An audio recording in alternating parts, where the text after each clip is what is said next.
Hola, ¿qué tal? Mi nombre es Daniela Parada Pico y el día de hoy vamos a hablar sobre algo que hace mucho no contaba sobre asesinos en serie y como lo vieron en el título de abajo es sobre Elizabeth Bathory, o más conocida como Condesa Sangrienta.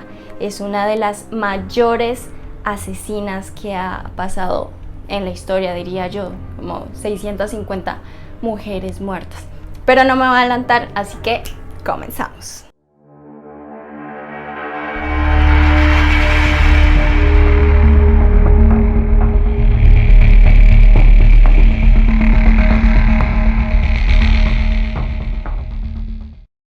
Elizabeth Bathory nació en Hungría el 7 de agosto de 1560 y es proveniente de una de las familias más antiguas y adineradas de Transilvania.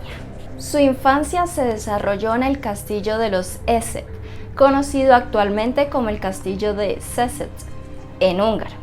A la edad de 4 o 5 años, la pequeña empezó a sufrir de violentos ataques, los cuales eran producto de que padeciera una epilepsia o alguna enfermedad neurológica. Se comprometió a los 12 años con su primo Ferenc Nadasdy, conde de 16 años. A los 12 años pasó a residir en el castillo de su prometido y vivieron en el castillo Essex con la madre de su primo. Realmente nunca tuvieron una buena relación con su suegra. La suegra se llamaba Úrsula. Cabe destacar que recibió una educación muy buena comparado con las mujeres de su época y con los hombres. Ella hablaba perfectamente húngaro, latín y alemán. Ahora sigamos con la vida matrimonial de Elizabeth. Cuando ella se comprometió tenía 11 años de edad, pero en mayo de 1575 se casó con su primo. A la boda asistieron aproximadamente 4.500 invitados. Una vez casados, la condesa se trasladó al castillo de Nadasdy, en Szarvas, donde pasó mucho tiempo por su cuenta, mientras que su marido estudió en Viena. Como regalo de bodas en Nadasdy y Baroty, se le cedió el castillo de Szeged.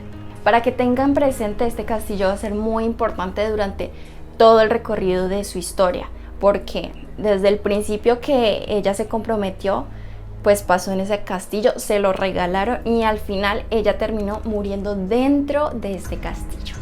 El 4 de enero de 1604, el Caballero Negro, como se le conocía a su primo, a Ferenc, por su firmeza a la hora de combatir y empalar a sus enemigos, murió debido a una enfermedad durante una de sus batallas y dejó viuda a Elizabeth a la edad de 44 años. Tras la muerte de su esposo, ahí es donde ella empieza a cometer sus crímenes. Cuenta la historia que como ella ya era viuda y pues ya no tenía como lazos en esa familia, pues ella de una vez sacó a la suegra y también al resto de la familia de su esposo. También se comenta que ella empezó estos crímenes después que pues la sirvienta le estaba peinando el cabello y sin querer le pegó un jalonazo.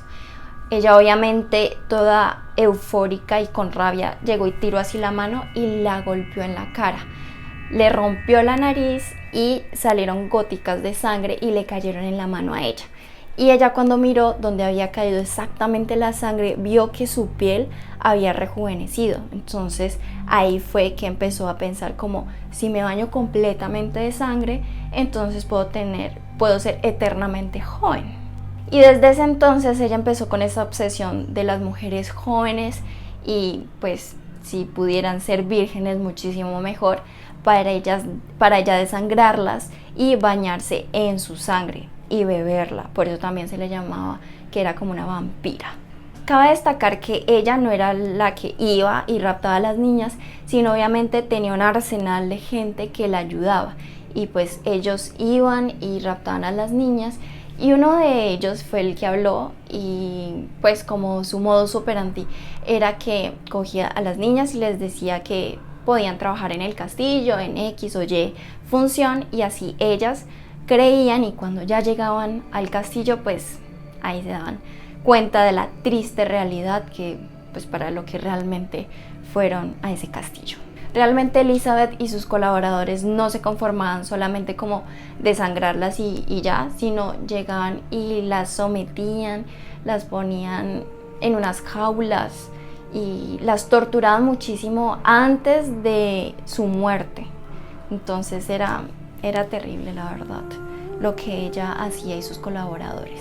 Pues aquí tengo una fracción de lo que una chica de estas pudo escapar y pudo decir.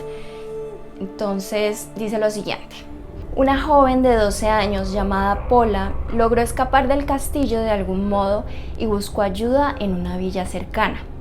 Pero Dorca y Elena Yo se enteraron de dónde estaba por los alguaciles y, tomándola por sorpresa en el ayuntamiento, se la llevaron de vuelta al castillo de Cachtis por la fuerza. Escondida en un carro de harina, vestida solo con una larga túnica blanca, la condesa Elizabeth le dio la bienvenida de vuelta al hogar con amabilidad, pero llamaradas de furia salían de sus ojos. La pobre ni se imaginaba lo que le esperaba. Con la ayuda de Piroska, Ficco y Elena Yo, arrancó las ropas de la doncella y la metieron en una especie de jaula. Esta particular jaula estaba construida con una esfera, demasiado estrecha para sentarse y demasiado baja para estar de pie. Por su cara interior estaba forrada en cuchillas del tamaño de un dedo pulgar. Una vez la muchacha estuvo en el interior, levantaron bruscamente la jaula con la ayuda de una polea. Pola intentó evitar cortarse con las cuchillas, pero Frickson manipulaba las cuerdas de tal modo que la jaula se balanceaba de lado a lado, mientras que desde abajo Piroska la punzaba con un largo pincho para que se retorciera de dolor. Un testigo afirmó que Piroska y Ficco se dieron al trato carnal durante la noche acostados sobre las cuerdas, para obtener un placer del tormento que con cada movimiento padecía la desdichada. El tormento terminó al día siguiente, cuando las carnes de Pola estuvieron despedazadas por el suelo. Los nombres que acabo de decir de los colaboradores de Elizabeth, Dorota, Yora y Piroska, se les catalogaba como brujas. Cabe destacar que una de las acciones que Elizabeth hizo, y que fue lo que todo el mundo empezó a sospechar de ella, es que las víctimas no solamente eran mujeres de la plebe, sino eran mujeres de la nobleza. Y obviamente las de la plebe eran como, no, se perdieron o les pasó algo por ser como de allá del pueblo, digámoslo, de alguna manera para que se entienda. Y de la nobleza, pues los papás y eso decían como, ¿por qué mi hija se desapareció? Era muy extraño. Y gente que observaba ahí alrededor veía que algunos colaboradores de esta reina, precisamente en los días que se desaparecían estas mujeres, pues rondaban por ahí. Entonces fue ahí que empezaron esas habladurías diciendo que la que estaba raptando a estas muchachas de la nobleza era Elizabeth. Las primeras investigaciones que se hicieron fue a finales de 1604.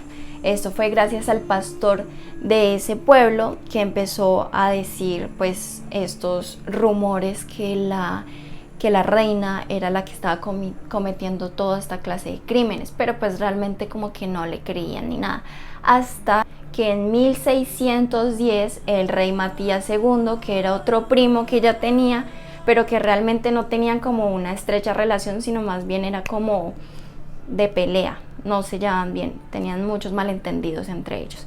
Así que él fue el que inició esta investigación contra ella. Esto comenzó ese mismo año, en 1610, en marzo. La investigación se basó en todo lo que se rumoraba y también lo que había dicho el pastor. El pastor decía que la condesa estaba haciendo como brujería sangrienta, que era realmente hacer como rituales con sangre. En respuesta a esta queja, pues Elizabeth no podía hacer nada porque ella no tenía militares ni nada de eso que pudieran retener como tal al rey. El rey sí tenía todo su ejército, así que se pudo apoderar de este castillo y vio los horrores que habían dentro de este. El 7 de enero de 1611 comenzó el juicio contra Elizabeth y sus colaboradores. Los derechos que tenían estos nobles en su época es que no podían, si ellos querían, no decían nada, no decían si eran culpables o no eran culpables. Ellos podían callar hasta la muerte, pero sus colaboradores no tenían esta dicha. Ellos sí fueron obligados a testificar. En especial la comparecencia de Juan Urbari, mayordomo de la condesa, el cual testificó que en su presencia se habían asesinado como mínimo a 37 mujeres solteras de entre 11 y 26 años. 6 de ellas habían sido reclutadas por él personalmente, como les había comentado antes, para trabajar en el castillo. Ahora sí hablemos de cuáles fueron las sentencias para cada uno. En los cargos de asesinato, los colaboradores fueron decapitados y sus cadáveres quemados. Dentro de los que recibieron esta sentencia se encontraba el colaborador Fricor. En los cargos de practicar la brujería, las brujas Dorotea, Elena y Pirosca les fueron arrancados los dedos con tenazas al rojo vivo por haberlos empapado en sangre de cristianos. Posteriormente fueron quemadas vivas. En los cargos de cooperación, Erci, burguesa de la zona, fue ejecutada. La más joven de las cooperantes de la condesa, Catrina, con 14 años, se le fue perdonada la vida gracias a la petición expresada por una sobreviviente, teniendo como castigo el recibir en su cuerpo 100 latigazos. Ahora sí vamos con la sentencia de Elizabeth. Elizabeth pues no se le podía condenar tanto como a sus colaboradores de ser decapitada, morir quemada ni nada de eso por ser una noble. Entonces lo que a ella le hicieron fue que la encerraron en su propio castillo. Obviamente escogieron un cuarto donde cerraron todas las ventanas, la puerta también, y solamente dejaron una rendija donde por ahí le pasaban la comida. La condesa estuvo encerrada 4 años porque murió el 21 de agosto de 1614. En esta habitación se le halló muerta. La fecha de la muerte no se puede saber exactamente porque cuando ellos ingresaron a este cuarto, pues fue el 21, que fue cuando vieron que ya estaba muerta, pero ellos observaron que los platos de comida que ellos le habían dado posteriormente estaban intactos, no había tocado nada. Entonces pues se dice que había muerto días antes, pero pues en esta época no se podía saber exactamente la fecha de su fallecimiento. Ahora sí pasemos al sepelio de la condesa. Esta fue enterrada a las cercanías de la iglesia del pueblo, pero la gente de ahí obviamente le parecía el colmo que ella, después de haber hecho todos estos crímenes, estuviera enterrada también con sus propios ciudadanos, y no les parecía.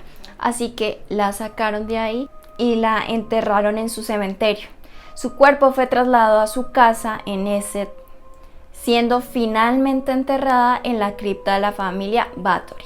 A principios del siglo XIX se pensó que esa idea que ella hacía estos baños de sangre era por su rejuvenecimiento, por mantenerse eternamente joven, que no era así, que realmente era un placer sádico, un motivo más plausible para los crímenes que Elizabeth había cometido. Durante el siglo XX y el siglo XXI, pues realmente la historia de esta condesa ha servido para música, para teatro, para algunas leyendas, algunos cuentos, porque realmente es increíble todas estas muertes que ella llegó a hacer, como 650 mujeres muertas, y esa leyenda que ronda sobre esto, que ella se bañaba en la sangre y que la tomaba para ser siempre joven.